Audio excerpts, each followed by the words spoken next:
Hi, I'm Harold Bell, and this is the Legends of Inside Sports 2019. On today's show, um, we're going to take a look at where we've been and where we're going. I want, I started out the year 2019 by celebrating the life of one of my good friends. On Friday, January 3rd, I was part of the eulogy in the celebration in the life of Charlie Mayo, who went home to be with the Lord on Christmas Day. My eulogy spoke on God's plan on Christmas Day. Charlie Mayo and the Mayo family, they are the blue bloods of Black DC. I tried to come prepared by writing my reflections down to save time because I have never claimed to be the sharpest knife in the drawer, and 5 minutes was not enough time to cover the contributions by the parents and the 6 Mayo men. Thanks to Martha and Henry Mayo, their parents, they are the definition of the student athlete. They were students first. There was Big Bill, the oldest, followed by Big Al, Charlie, Vernon, Melvin, and Ron, the youngest. Big Al, Charlie, and I grew up together. We watched Big Brother Bill excel as an all-around athlete at Spingarn High School, and we tried to follow in his shoes, but they were big shoes to fill. He was Spingarn High School's first three-letter athlete. Charlie and I would also become three-letter men. We attended the same church, Mount Airy Baptist Church in Northwest D.C. My great-grandfather, the Reverend Alfred Johnson Tower, laid the first brick to build the church in 1893.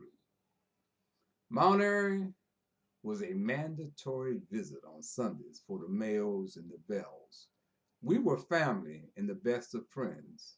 Teammates in high school, college roommates and teammates, our freshman year at Winston-Salem Teachers College, now known as Winston-Salem State University. Charlie Big Al, Richard Jelly Hansberry, and I were roommates. And Jelly, I'm proud of you. We all are proud of you. Jelly is now working on the PGA Tour as a spotter.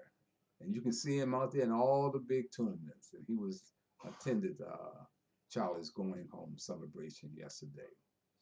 By the time we arrived on campus in 1959, DC athletes numbered in the double figures. Spingarn alumni already there with Big Ben Dupree, a big bruising fullback that I played with my freshman year at Spingarn. He was the kind of Jerome Bettis type of running back. Allen Roberson, homeboy, was a guard down there on the football team. Gerald Johnson was a statistician. And Mickey Robinson from Armstrong was a wide receiver. This guy was the best that I've ever played with, and he's one of the best that I've ever seen. Just came along a minute too early because he could catch that ball and he could run with that ball. Mickey Robinson, man, was all that I'm saying that he was, and man, he was my mentor, the guy that I watched from the bench because I went there to tell him Big House, I was ready to start my freshman year, and I should have started, but he had Mickey in front of me and Robert Jackson from New Jersey. So I sit on the bench and watch Mickey, man, and he was a treat to watch, believe me. Well, when we got on campus, we added 8 more to the 4 guys already there. There was Butch Grisby from Anacostia High School, basketball player. Mickey Smith, basketball player from Fairmont Heights, played for Ken Freeman, one of my favorite people. And Reginald Livingston was a wide receiver from Fairmont Heights. There was also Bernard Bell, my homeboy. We grew up in Parkside together, no Ken. He was a golfer. Big Al, Jelly, Charlie, and yours truly. We rounded out the Big 12. Doug Wills and Doc Payne will follow us the next year after making brief stops at Virginia State and Maryland State, respectively. Charlie and I played minor league football together for the Virginia Sailors, and I was Charlie and Audrey's best man for their wedding. The Mayo stories will not be told in the Washington Post, USA Today, TV 45709, or on ESPN 30 for 30, or in the Afro American and informal newspapers. They will not be seen there. This reminds me of when Fatty Taylor died. Fatty came out of the same kind of Northeast community where the Mayos came out of. And Fatty, against all odds, you know what I'm saying? Played in the ABA and NBA. You know what I'm saying? ABA and NBA. First string guard. And guess who he ran the fast break with? Dr. J, Julius Erving, on one side, and George, the Iceman Gervin, on the other side. He was captain of the Denver Nuggets. And when he died, there was nothing add or printed about him. And then came later the great Gary Mays, one-armed bandit, we call him, one of the greatest athletes to ever come out of Washington, D.C. Could play everything, but he excelled in baseball and basketball. He was a catcher, and you could not steal a base on him. In the championship game in basketball, Elgin Baylor was serving them up in the high that year. They had just played Armstrong, and he had given Armstrong, I think, about 61 points. So now they're coming down to the nitty-gritty. They're playing in the championship game. So Coach Mack tells Gary, you got Elgin Baylor. I don't care if he goes to the bathroom. You go there with him. Well, guess what? Gary Mays, one-armed bandit, held Elgin to 18 points. 18 points, and Armstrong won the game by 1 point. So here's a guy who has made his mark not only in baseball, because he went up to the trials at Old Griffith Stadium and was the most valuable player in the trials, professional trials. But when he died, there was not a word mentioned. I'm trying to figure out where were the likes of James Brown, CBS now. He done got so big. David Aldridge, who's supposed to be covering the NBA. Now he's the assistant chief editor of something called The Athletic, a fraud subscription group that he's the head of. Where was Michael Wilbon from Chicago, but got his start right here with the Washington Post and on Inside Sports. All these people I'm telling you about came through Inside Sports. Kevin Blackerstone. Glenn Harris is no longer around, so we can't put the blame that he didn't cover it. Rock Newman is a fraud, a wannabe. You don't have no clue about the history of this town. Butch McAdams is limited because he works for Kathy Hughes, Radio 1, TV 1. So the coverage of the black community and our black history is being suppressed. And that's why, and delivering the eulogy at Charlie Mayo's funeral, man, I don't want you folks to be overjoyed because you look on local television, you see all these black, beautiful young faces. You said, we got somebody covering our news. They're nothing but window dressing. These young people don't even know their own history. So how are they going to know our history? See, the Petey Greens, the Max Robinsons, and the Jim Vances, although they were there, they had some input on what they reported on. Not these youngsters today. I am the last man standing when it comes to independent media. See, I established my independence early on Inside Sports in the 70s because I was a pioneer. You know, a pioneer is someone that goes first. Well, that's what I was. Inside Sports changed the format of the way sports talk is reported today, not only here in Washington, but around the world. My Inside Sports format is copied. Every radio and television sports talk show you hear today is a copy of the original Inside Sports. You know,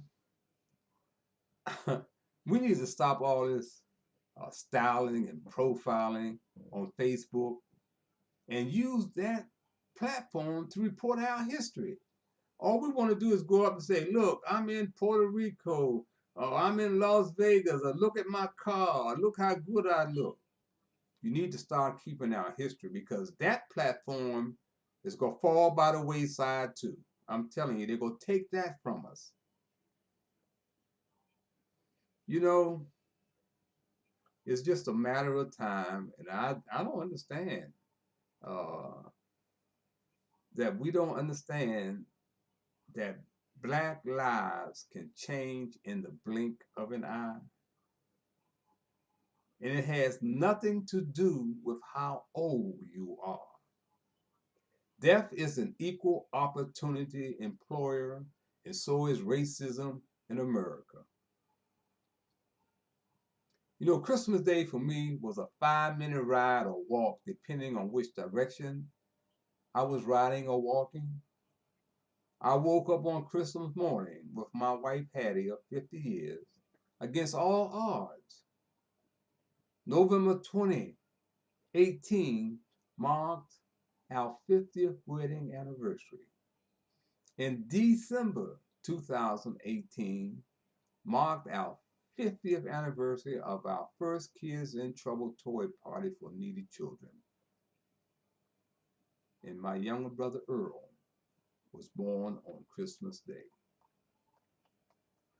My plan was for a quiet Christmas Day. There would be dinner at my friend Clayton Roberts' home with him and his wife Gloria and family at 3 p.m. They lived only a 5-minute drive from where we now live in Suitland, Maryland. The plan, I would stop by and see family and friends on the way to Clayton and Gloria's home. My first stop was to visit my friend Roland Grimes in a nursing home on Helen Nanny Barrows Avenue in Northeast DC, a 5-minute drive from where Charlie and his 5 brothers grew up.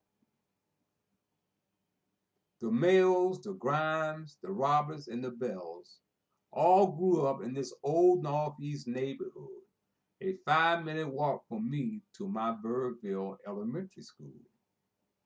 My next scheduled stop was to visit my cousin Marjorie Billingsley. She lives in Upper Marlboro, Maryland, but grew up in Eastland Gardens, Northeast, one of the oldest black communities in Washington, D.C., a 5-minute drive from the nursing home I had planned to visit. My cousin Margie has been bedridden for well over a decade, but she has been an inspiration to me. A complaint from her was never heard. Every day was a great day, and she was always looking forward to tomorrow. My next stop, I would travel 5 minutes from her house to Veteran Cemetery to lay a birthday wreath on my brother's grave, Sergeant Earl K. Bell, also known as Bull, a military veteran and military heavyweight boxing champion and a DC cop against all odds. My wife Hattie and I would then head on over to Clayton and Gloria's for the 3 p.m. dinner, arriving on CP time around 4 p.m. or later. But as many of you know, today's best laid plans can change in the blink of an eye. And it has nothing to do with how old you are. For example, the black mother in Houston, Texas, riding with her children to the store when a white man in a pickup truck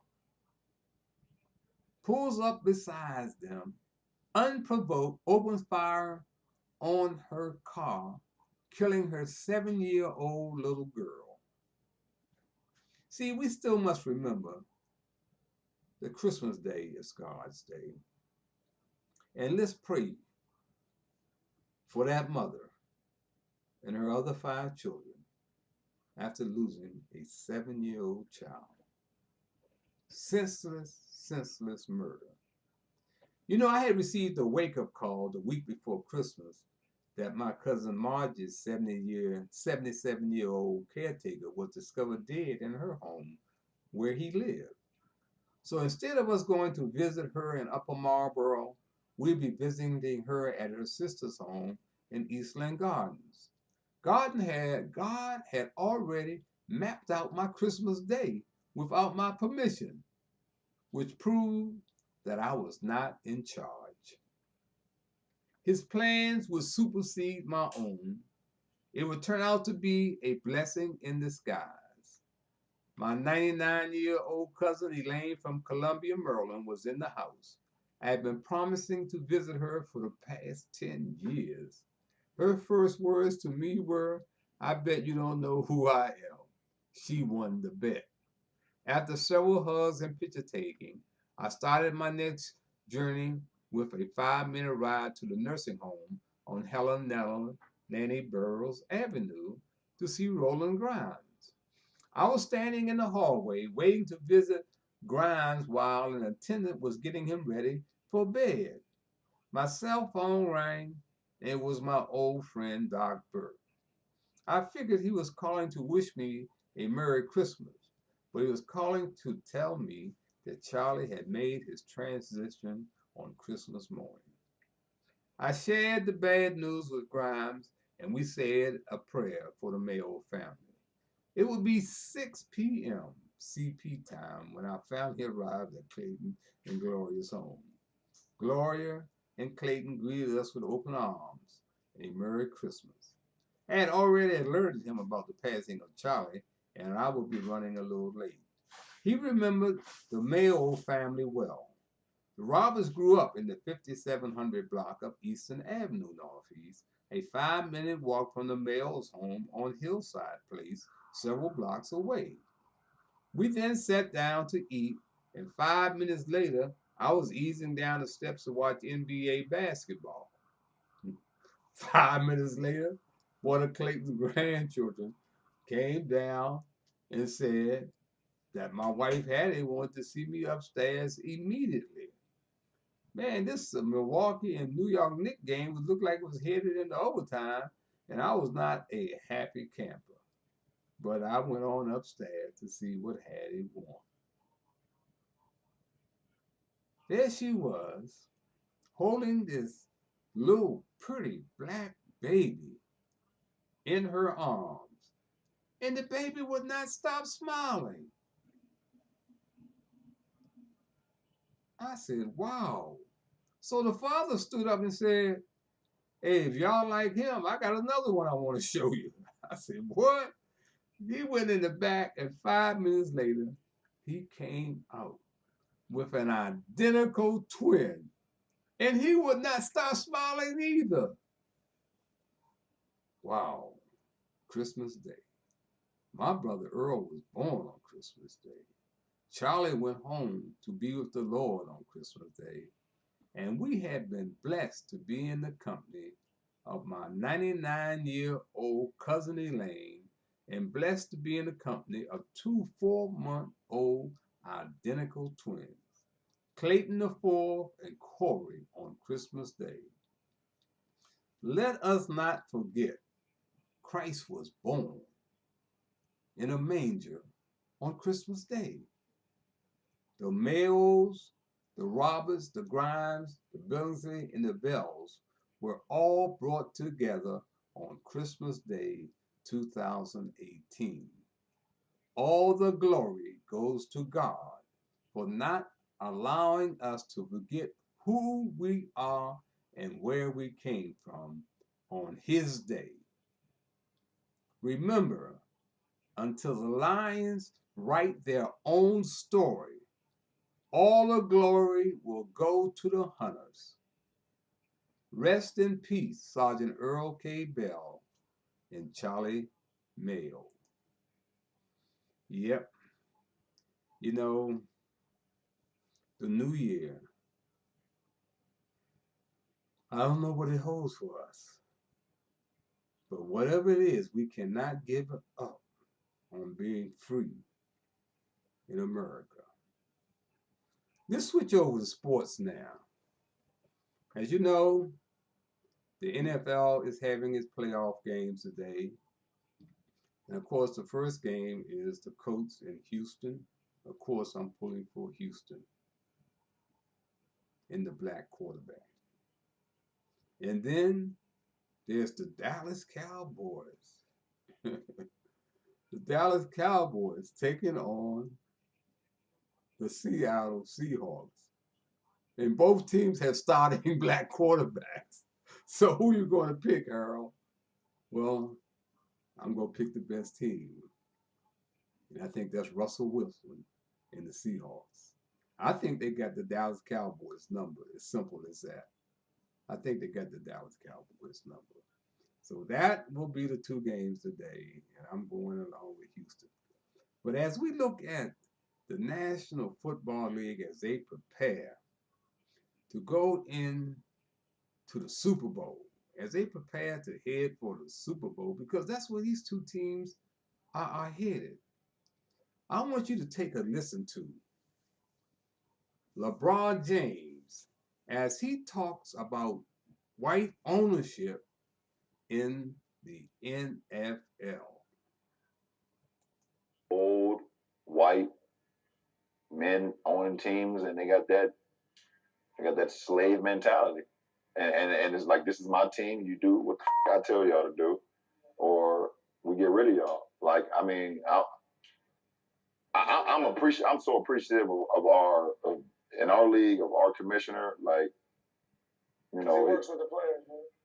Yeah, and he doesn't mind like us having the feeling, like the truth, like to be able to actually have a real feeling, to be able to express that. It doesn't even matter if Adam agreed what we're saying. He at least want to hear us out. If you want the starkest proof. Man, I tell you, sometimes it is best to be thought a fool than to open your mouth and remove all doubt. And LeBron James is the best example of that.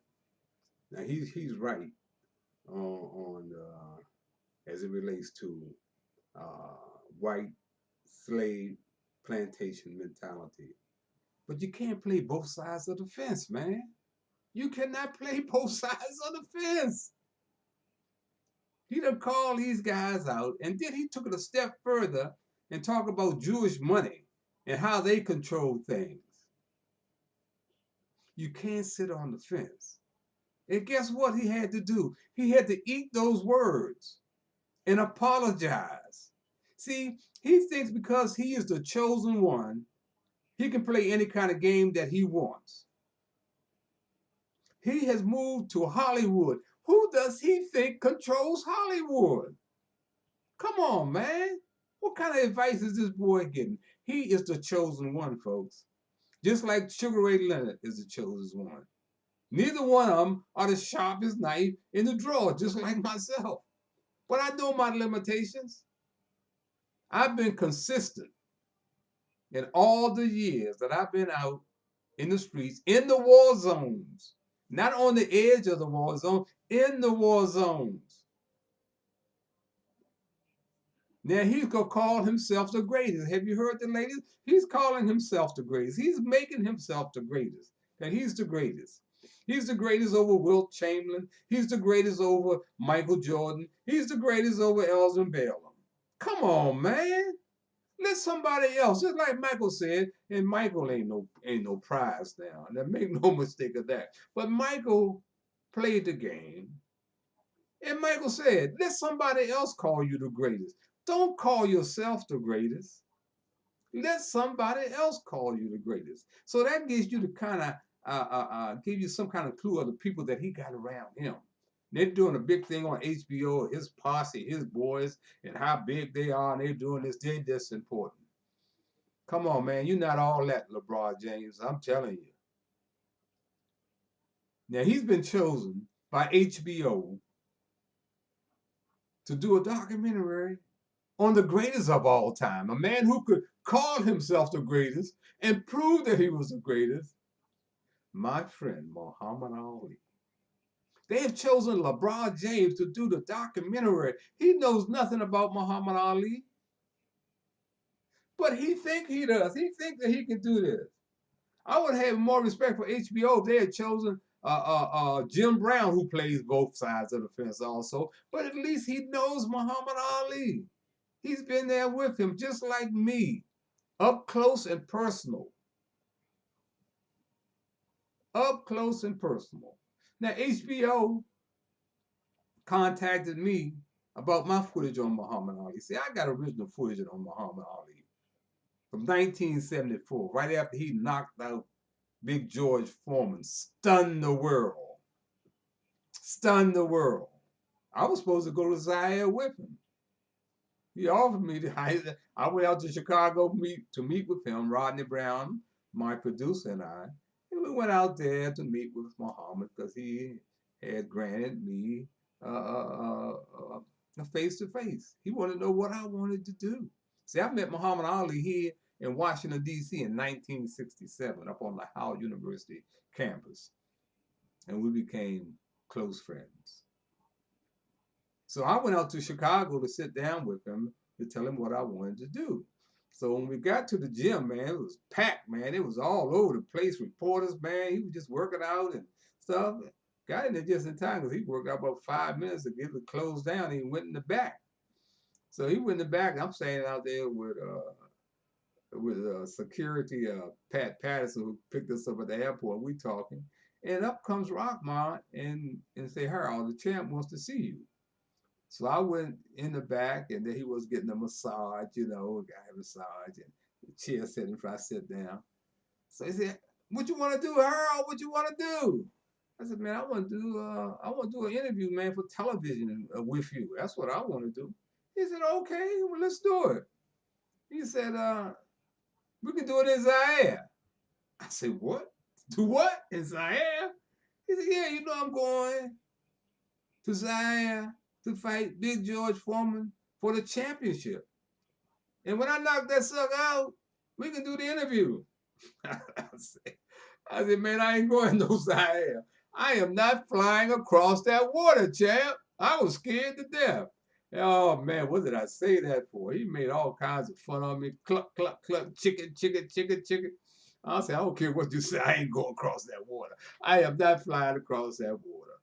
So anyway, make a long story short, we had dinner that evening, and before I left, he told me, he said, "Look, man," he said, "when I come back, since you're not going, um, you be the first to interview me. You be the first one to interview me." I ain't paying no attention to the champ. He always talking crazy. You know what I mean? He might say anything at any time. So anyway, Pat Patterson took us on back to the airport, and Rodney and I got on the plane, right? But I didn't tell Rodney that I had turned down the champ to go to Zaire. So Rodney don't know nothing, man, until we get off the plane in D.C. and I tell him. Boy, he called me all kinds of, cussed me out. He called me, "Man, how you turned down a trip to Zaire, man?" I said, "Man, I ain't probably flying across that water." So anyway, now comes the night of the big fight. So we decided to go to Constitution Hall to see the fight. My man Harry Barnett, who had taken me out to Cleveland to catch up with Muhammad out there, he was sponsoring the fight, the closed circuit fight. So Roy Jefferson and his wife Candy and my wife Hattie, we decided to go down to Constitution Hall to watch the fight. And man, what a fight that was. We were sitting up in the balcony, you know. And when the champ knocked him out in the 8th round, man, I almost flipped. I almost flipped over the balcony. Roy Jefferson grabbed me, man. I was so excited, man. Boy, I said he won. So now, 5 days later, I'm lying home in the bed. It's raining like hell outside. And the phone rings. I'm asleep, man. I wake up, I pick up the phone. I said, who's calling? He said, I want to speak to Harold Bell. I said, who's calling, man? He said, I want to speak to Harold Bell. Fool, this is the heavyweight champion of the world, Muhammad Ali. I said, oh my God. I said, straight up in the bed. I said, what's up, champ? He said, man, you still want to do that interview? I said, I surely do. He said, well, bring your camera crew up here. Monday morning, I'm in New York. This is where I'm staying. And I'll look for you guys on Monday morning. Man, I hung up the phone and I sat there for about 5 minutes. I thought I was dreaming. But it was the heavyweight champion of the world calling me, saying the interview was on. So I got on the phone. Man, I'm dead broke. I got no money. Ain't got no cameraman really. And payday ain't till Friday. So I called Rodney, who went to Chicago with me. I said, Rodney, the champ just called me, man. He said, fool, ain't no champ called you. I said, man, the champ just called me from New York. He said, what? He said, well, what's up? I said, he wants to come to New York, man, and do the interview. He said, well, what's happening? I said, man, I ain't got no money. I ain't got no car. He said, hold it, man. He was at PBS doing a Black History special for PBS. He said, look, Will Williams is here with me. I got the car, Will Williams got the credit card, and PBS got the cameras. They took PBS cameras, met me at my place in Greenway, Southeast, the Greenway Apartments, right off Minnesota Avenue, and we rolled out of here about midnight and rolled up into New York about a little after 6 in the morning, man. Got coffee, donuts, hot chocolate, and went to the hotel and called Muhammad Ali on the house phone, the room number that he gave me. And I said, champ, Harold Bell. He said, where are you? I said, I'm downstairs. He said, come on up. And we went up the elevator to the 7th floor, I think it was. And we got off the elevator. And there he was outside the door, combing his hair. He said, boy, didn't I tell you I was going to beat that sucker? Didn't I tell you I was going to knock that sucker out? He said, I did what I said. I said, you sure did, champ. So we went inside and set up, man. One of the greatest interviews, one-on-one interviews you ever want to see, man. And guess what? It wasn't about boxing. We did 2 minutes, 3 minutes of boxing. The rest of it was about the game called life. That interview is still relevant today. We talk about gangs. We talk about treating Black women right. We talked about racism. So yeah, that interview is still relevant today, man. And it still looks good. So when you start talking about LeBron James sitting down doing a production on Muhammad Ali, I'm looking cross-eyed at this brother. Come on, man, you in over your head.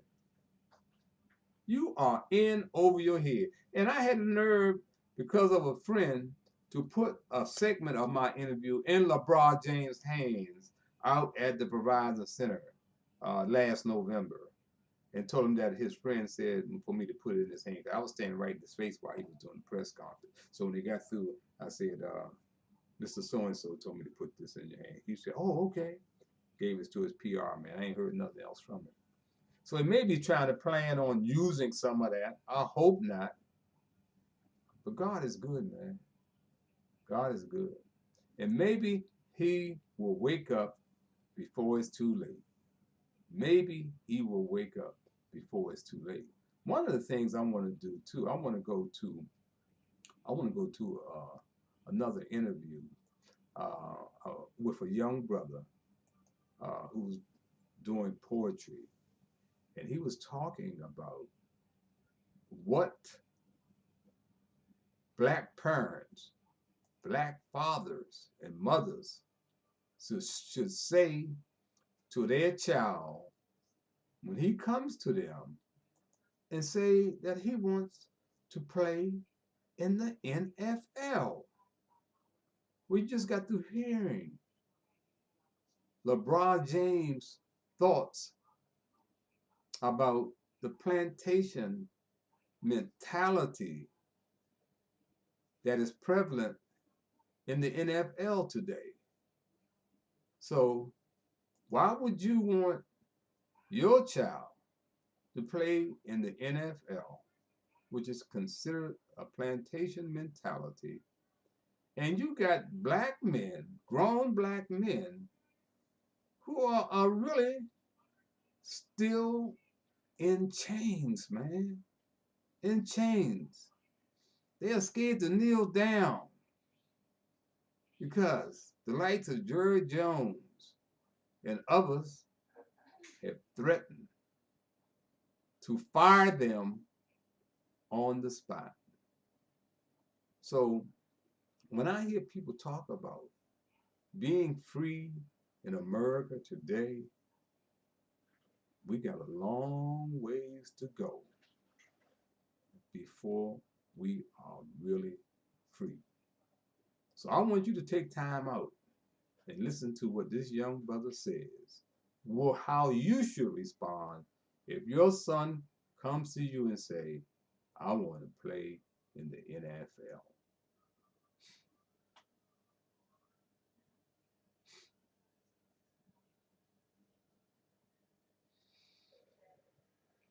What I tell my son when he says he wants to play for the NFL, we are done with field work.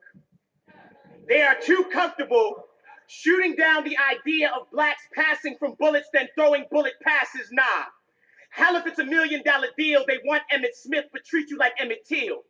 They like their teams divided. Not even Johnny can unite us. They like their black shackled, tackled, concussed, like you ACL tear, but don't drop to your knees. You can kneel for the play, but play with the flag. They throw a flag on the play. Tell you you can't play. But this ain't no game to you. $9 million a year ain't change to you, but that contract is them handing chains to you. They're stealers of rights who will forgive a fumble, but penalize you for holding on to your blackness. You ever wonder how the country fell in love with a sport where the black men hit each other like Mandingo fighting? The whole thing is a slave ritual. Thought our people found freedom when we ran, but now they got you running back. Got you tossing pigskins like bales of cotton, zigzag, shuck and jive, Bojacks and Bojangles. You looking at this game from the wrong angle. They could never understand your anger when they know shotgun is a play and you know it as a threat. When you know boys who stepped to the police and met their defensive end. They will deny their involvement when your brain is scrambled. Imagine blacks thinking they found heaven, then under a helmet is where you and hell met. But then they'll say, why you all mad? You all mad. Didn't Super Bowl 2018 teach you the only way you'll beat patriotism is if you're willing to lose to their ego or ego? Why you want to play for them? America ain't no team player. New Orleans didn't see no Saints during Katrina. In Detroit, they lying to the people. Because you can't get a win when you're the Browns. Whether in Cleveland or LA, they'll charge us wherever we touch down. When you know your blood is royal, bleeding purple, they'll ask what you're raving about. You get to speaking like a panther, you'll see Hawks, and in Oakland, they'll be raiding your house. See the racists rolling cults. So giant, you Tennessee Titans bolt for their powers like your revolution is a cardinal sin. These cowboys will always pack us in coffins, and you can't say nothing, no matter how many dead children Chicago bears. But because you my son, you too falcon to have your wings clipped. You'll buck when they buccaneer, meaning the lies they'll try to pirate your rights with, you'll fight with. They'll say slavery and genocide you must forget, but always remember when New York got hit with the Jets. And then they'll tell you that you ain't no team player. Tell them the team you play for has red skin because you've been washing tons of blood and it won't come off. My nigga's so fly, we should win an SP off of lynchings alone. No, son. If they don't respect your struggle, they don't get your muscle, child. You are black. You don't need their field. You're gonna be running your whole life. Woo! My God, man, what did he just say? Does it make sense? Come on, those of us who are living in the real world, man. I got brothers out there, you know, talking about getting into the Hall of Fame, NFL Hall of Fame, NBA Hall of Fame. I watch my man, who I love to death. We probably got a problem there. But I watched this brother in the NBA almost have to beg to get in to the NBA Hall of Fame. One of the greatest power forwards to ever play the game. The brother who sacrifices made all of these big salaries they're getting in the NBA today. He made it possible. But I'm talking about Spencer Haywood. They made him go out and do community work, man, and get into the NBA. He earned his way. It's about keeping him out because of his drug use. Man, do you know how many druggers they got in the NBA, lined up in the NBA? Kareem, Magic. They made this boy, this man, my man, almost crawl, man, to get into the NBA. Now I got another brother trying to get into the Hall of Fame. He belongs in the Hall of Fame too. He's a rebel. Don't look good, man. The only Hall of Fame that counts is God's Hall of Fame. And you got to be at peace with yourself when you accept that. Know who you are. Make sure that your history's out there, man. You got a legacy. You got a family, you got a legacy. I don't have no family but my wife. See, I didn't call myself the Godfather of sports talk. I let somebody else call me that. I paid my dues. They can't say I stole no money from no kids. They can't say I didn't keep my word. They can't say I didn't help others. Here I'm a brother who never had a major platform. Never on ABC, CBS, NBC, CNN, ESPN. But still, guess what? I was able to campaign and get two brothers who were blackballed into their Hall of Fames. And I'm talking about Willie Wood. They blackballed him, 1989. I got with Dick Heller of the Washington Times, and we campaigned and got Willie Wood inducted into the Hall of Fame. Willie came by the station one day and came and sat down on his show and thanked me. I got Earl Lord into the Hall of Fame, the first black to play in the NBA, into the Hall of Fame. They ignored his contributions. Not only was he the first black to play in the Hall of Fame, but he also won the NBA championship. They discounted all of that. None of these guys, my man Sonny Hill, love him, my mentor, had no idea that Earl Lord was the first to play in the NBA. He was swinging with Sweetwater, Clifton, and all these other Howie Evans, all of them. I said, man, Earl Lord was the first one to play in the Hall of Fame. Oh, no, Harold. No. I said, man, Red Auerbach said he was the first to play in the Hall of Fame. Oh, they backed up and did the James Brown then. Yeah. I asked Red to help me campaign to get Earl Lord in the Hall of Fame. Earl came to me. Understand? So Red Auerbach said, let's do it. When they had the NBA All-Star game here in Washington, D.C. in 2000, they don't allow nobody else to do anything outside of the NBA. But guess what I was allowed to do? Earl Lord Day in Alexandria, Virginia. Brought him back to the Bohemian Cabins for Earl Lord night. Guess why I was able to do that? Because of Red Auerbach. He didn't participate in no activities in the NBA Hall of Fame weekend here in his hometown of Washington, D.C., but Harold Bells. But here we got these guys with platforms. They can't write about Fatty Taylor. They can't report on Gary Mays. They can't report on the Mayos. Come on, man. How is it that I can do that? I've never been on nothing but an AM platform. Never did anything but write blogs. So I've written for the Washington Post freelance, written for the New York Amsterdam, written for the Bleacher Report owned by CBS. They ran me off there because they couldn't control me. They didn't want the truth. They want people that they can control. Afro-American, I've written for them too. So yeah. Man, I'm not worried about the Hall of Fame. I really am. I mean, Harry Edwards, y'all know who Harry Edwards is, don't you? He's the architect of the 1968 boycott, Olympic boycott. That's right. With Tommy Smith and that crew, man. He wrote me and said, Harold, your archives belongs in the National African American Museum. You made it help make it a even playing field, man, back in the day. He know because he was on my show. Jim Brown, all of them. But man, you know what? They expect me to crawl to get in the Hall of Fame. They got the wrong guy. I think about what LeBron James was saying about how, you know, Adam Silver, man, he listens to us, man, and I'm glad I'm playing in the NBA. Man, the NBA is still segregated. What do you think happened with the guy that they found out there that was really, I can't even think of his name now, Elgin Baylor's boss.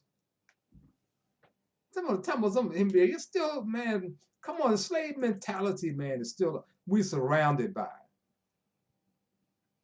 Man, I'm glad I play in the NBA. Y'all, you faking, man.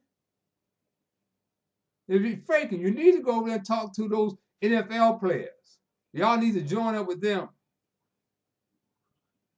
So, you know, when I look around, man, and I see the NFL Super Bowl coming up, I see where they just let go 5 or 6 black coaches at one time.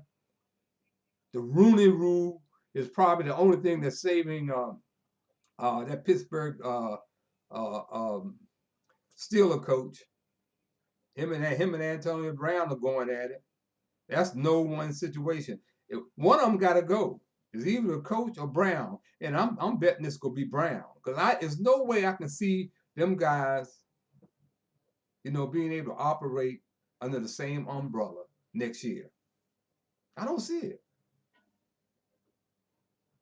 I do not see it. The Brown is one of the baddest wide receivers in the game. Ain't no doubt in my mind. That brother can play some football.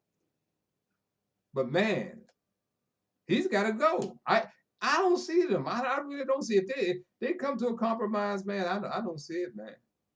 Because Tomlin is saying, man, hey, man, I'm gonna deal with it. And this young boy, he ain't going for that stuff, man. You my boss.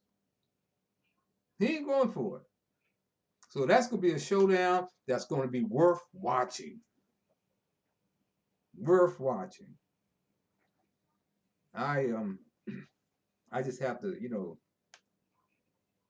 think about how blessed I've been, man. I really do. I really have to think about how blessed I've been.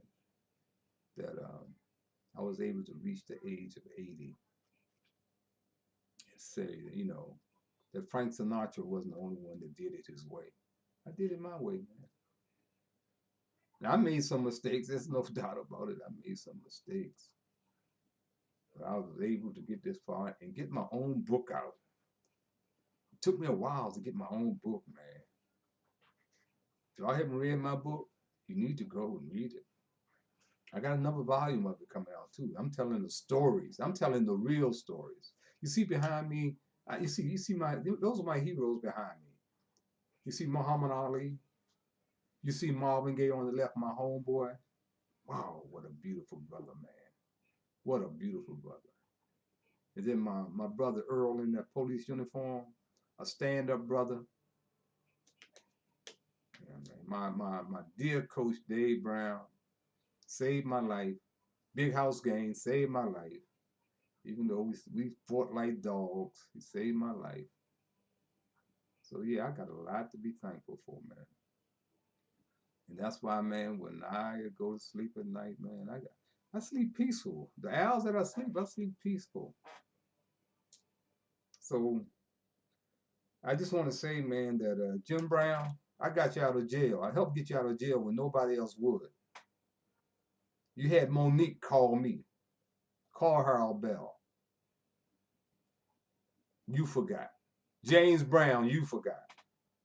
You two had a nerve to be sitting there together on your show, James Brown, after you said in front of a platform or forum of journalists that you are not the James Brown that sold women over the balcony.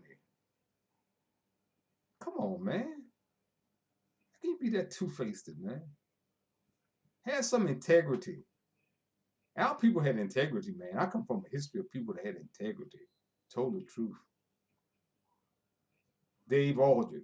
Come on, man. You ain't all that.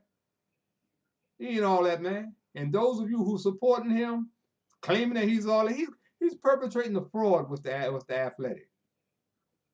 He got my number. James got my number. So be careful of what you read and what you hear. And be careful about your children and what they read and what they hear and what games they're playing in this game called life.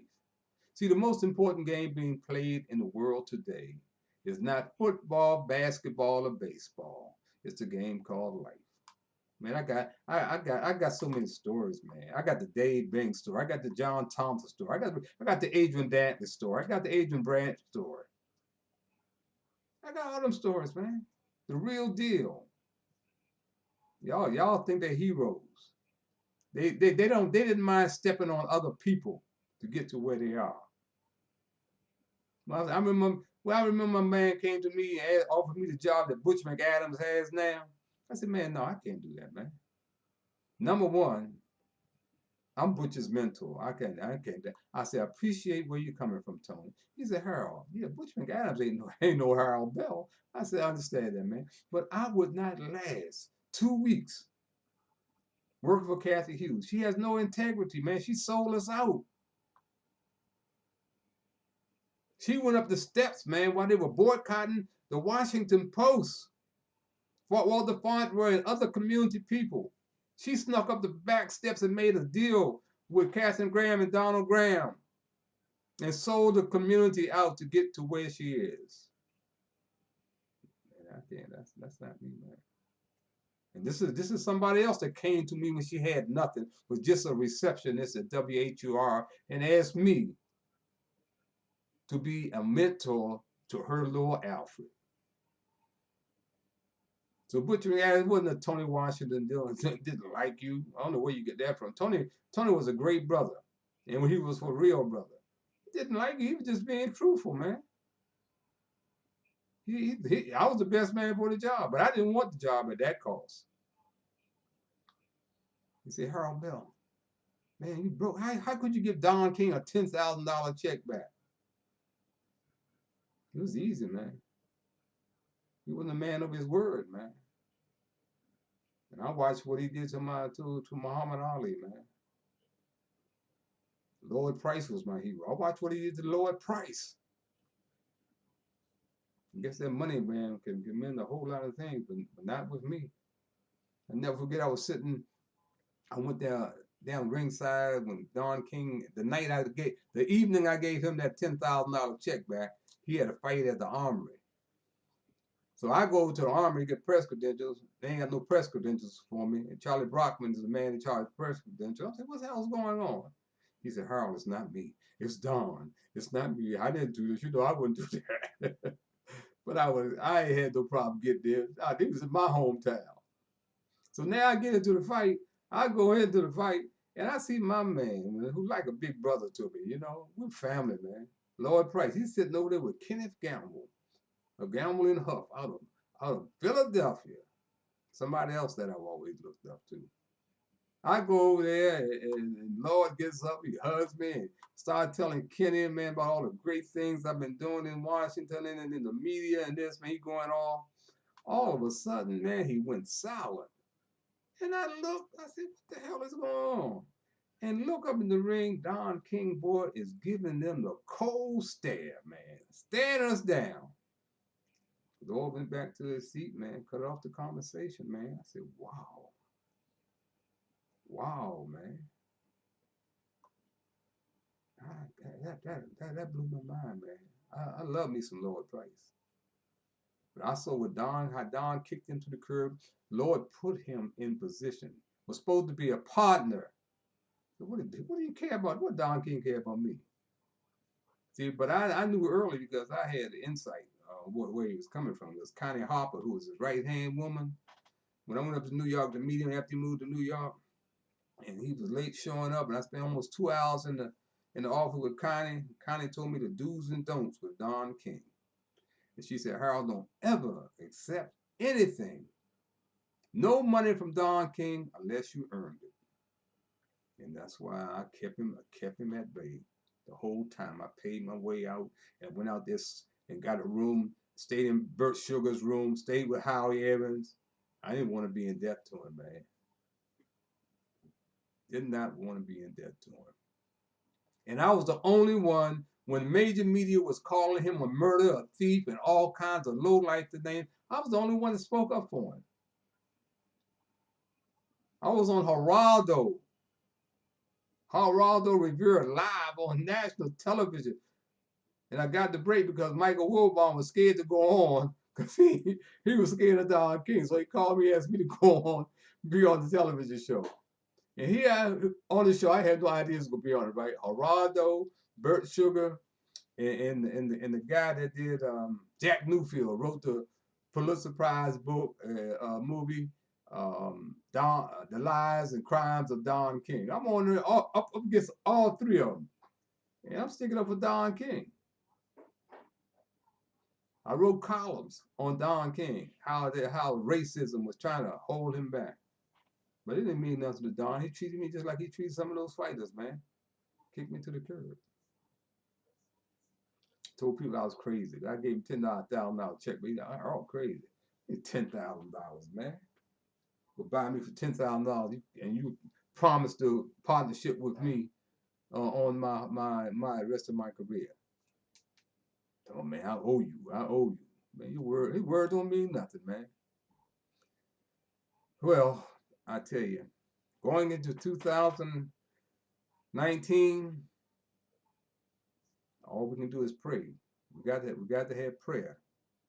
We got to figure out, man, what's going on.